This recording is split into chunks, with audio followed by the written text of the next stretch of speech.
Hey y'all, and welcome to Politibrawl. My name is Brian, and Marjorie Taylor Greene does not hold back on this panel of DC politicians. She gives them what for, and their reactions are very, very telling. Let's dive in. And that is the exact type of language that is getting many of us death threats day after day, and led to shootings on the baseball field where Steve Scalise was shot. This is what led to President Trump nearly being assassinated this past summer. This is what has led to Charlie Kirk being assassinated. And so I just want to give a warning there. We're not going to tolerate that anymore.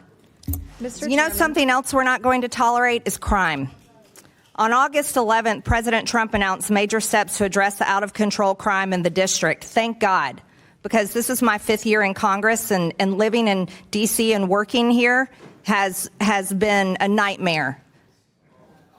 It is. The crime is ridiculous. Absolutely ridiculous. And let's talk about some of that. Since President Trump thankfully brought in the National Guard, carjackings have decreased by 87%. Nearly 1,200 people have been arrested, including known members of MS-13 and Tren de Aragua. Those are both foreign terrorist organizations. By the way, many of them came across the border while Democrats controlled this country in the past 4 years. Federal law enforcement seized nearly 120 firearms and busted a drug trafficking ring attempting to smuggle fentanyl, PCP, and cocaine into D.C. A joint effort by ICE and MPD arrested an illegal alien previously charged with sex crimes against a child. D.C. went 12 days without a single homicide. Can you imagine that that's something that the National Guard had to be here to do? It's unbelievable to anybody that is right-minded. U.S. Attorney Pirro reported that 88% of arrests made between the start of the federal deployment on August 11th and August 25th resulted in charges being filed. This is substantially higher than in 2024, where the Biden-appointed U.S. Attorney Matthew Graves charged suspects only 57% of the time. That's because he was busy chasing down MAGA grandmas that went into the Capitol. So I've got a simple question for you. Mayor Bowser, do you prioritize criminals or the victims? I prioritize law-abiding D.C. residents, visitors, and workers. So that would be law-abiding citizens and victims. Do you support the police, Mayor Bowser? Yes. Mr. Mendelson, do you prioritize criminals or victims of criminals? I believe in swift and certain justice. And no, I asked you either one. Victims of criminals, of crime, or the criminals themselves. Which one do you prioritize? As I understand the question, victims. Victims. Do you support the police, Mr. Mendelson? Absolutely. Okay, Mr. Schwab, I'll ask you the same questions. Unfortunately, hurt people. So sometimes victims are victims one day and so our you perpetrators prioritize the criminals, is that what you're saying, over victims of crime? I prioritize making up my city as safe as it can possibly be. I'll take that as criminals. Do you support police, Mr. Schwab? Of course, we work very closely with MPD every day. Mr. Jackson, the same questions for you. Definitely prioritize victims, and I stand with the 24 states that are suing the Trump administration for withholding $1 billion in victim service funds. So you're against cleaning up crime in D.C. Thank you for that. I've got an article here. The D.C. Police Union head is the biggest cheerleader of Trump's D.C. police takeover. So the police here in the district support the efforts and the help from the president. However, I've got a quote here from Mr. Mendelson. You call the union celebrating Trump's takeover just despicable. You literally attack the police in your statements. You're calling that's not correct. The union supporting the president and the National Guard here, helping them every day on the streets. You're quoted as saying that's just despicable. You're taking that out of context. I criticized the president of the FOP because he is a liar. Oh, so you are against the police. Thank you for clearing that up. No. Also, I have one last thing, Mr. Chairman. President of the FOP, not the police. I reclaim my time. Lastly here, Mr. Mendelson. Ooh, boy, they were not happy, and Marjorie Taylor Greene did not back down. There was a great little moment where I even have to give props to I believe it was the black gentleman that delivered a really good line about Trump withholding certain funds, and Marjorie Taylor Greene just laughed it off and continued on with her point, which is what you're supposed to do. But I got to give props. Scored 1 point for that dude. That was a smart moment. It's one of the rare times where I'm looking at a Democrat and I'm going, you know what? That's a good observation. So every now and then it happens. And so I love calling out people who actually are smart about their politics. They do exist, folks, but the rest of this panel, oh boy, one of them got into a huge shouting match with the head of the Fraternal Order of Police, all because the people who actually are policemen keep telling these Democrat chairmen, give us the funds, start actually prosecuting people, and start locking up the repeat offenders. You'd think, we've had this as a blueprint for decades now, and guess what? It works. So the question should be, why aren't Democrats doing that? And by the way, a lot of this falls on the Attorney General here, and I cannot believe that in front of Congress, an elected, or it might be appointed official in this case, said, and I quote, hurt people hurt people. Now, there's a part of me that goes, wait a minute, that's actually a legitimate answer to some degree, because that does happen.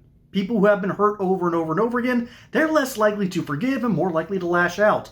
That's basic nature, both human and animal. But to say that with a straight face tells me that this dude is either not all there mentally and just is a few bricks shy of a load and is overwhelmed at his job, or he legitimately believes the nonsense and just has to cater to it, or else his entire worldview crumbles into dust. So that's two of the four panelists here. Muriel Bowser is not happy that one of her chairmen end up getting into a little bit of an altercation, because he gets correctly called out by Marjorie Taylor Greene. Yeah, this goes back to the Fraternal Order of Police, their little spat, and it's kind of interesting to watch. See, listen to this. Patrick Yoes, national president of the Fraternal Order of Police, applauded the passage of two public safety bills in the U.S. House of Representatives today. And by today, actually mean 2 days ago, September 16th. H.R. 4922, the D.C. Criminal Reforms to Immediately Make Everyone Safer, D.C. Crimes Act, which passed 197 or 179. Wow, that's actually pretty impressive. There were Democrats that voted for this. Huh. And then H.R. 5140, which passed 225 to 203, which tells me that's more along party lines, and a handful of Democrats seem like they weren't interested in having their names attached to that bill. Funny how that happens. But ultimately, what that really means is the Fraternal Order of Police are telling people that the D.C. Council, Muriel Bowser, the rest of the folks in these elected positions are not giving them the funds, aren't giving them the teeth, aren't helping them actually police the area. It's why D.C. has become one of the worst parts of America to live. If you don't live in that narrow strip from Georgetown all the way over to the north side of the National Mall, and then in the area around Capitol Hill, if you don't live in those two areas, you're rolling the dice. And you're likely looking at snake eyes, because the rest of D.C. is shady at best. If you've ever had to get out of the D.C. Metro and walk to the Smithsonian Zoo, you know that on one hand, this is a good neighborhood. On the other hand, you don't want to look too deep into things. The graffiti is still everywhere. Some of the parts look nice. Some of the rest of it does not. D.C. is a weird city to govern. It's a weird city to understand, but you'd think that the capital city of the United States would have a little bit more pride, would care a little bit more about law and order, but instead they reflect the normal kind of politics and corruption that happens across the rest of our country, and of course in our federal government as well. And so when this chairman is getting called out because he had a spat with someone who actually cares about the police and actually wants to do the job, it's very, very telling. And the way that they all sort of bristle when Marjorie Taylor Greene calls this out tells me that they care more about the illusion of governing than actually serving their own people and their own constituents. Because for some weird reason, in what is essentially fantasy land, and I'm not talking about in the Magic Kingdom, in the fantasy land that is Democrat politics, you can't talk about the crime problem because those are just innocent, traumatized people who didn't do nothing. And you also can't have the crime near the rich white liberal neighborhoods. It's this fine balancing act that they've managed to make work, but if you aren't in that club, you're staring down a whole bunch of problems.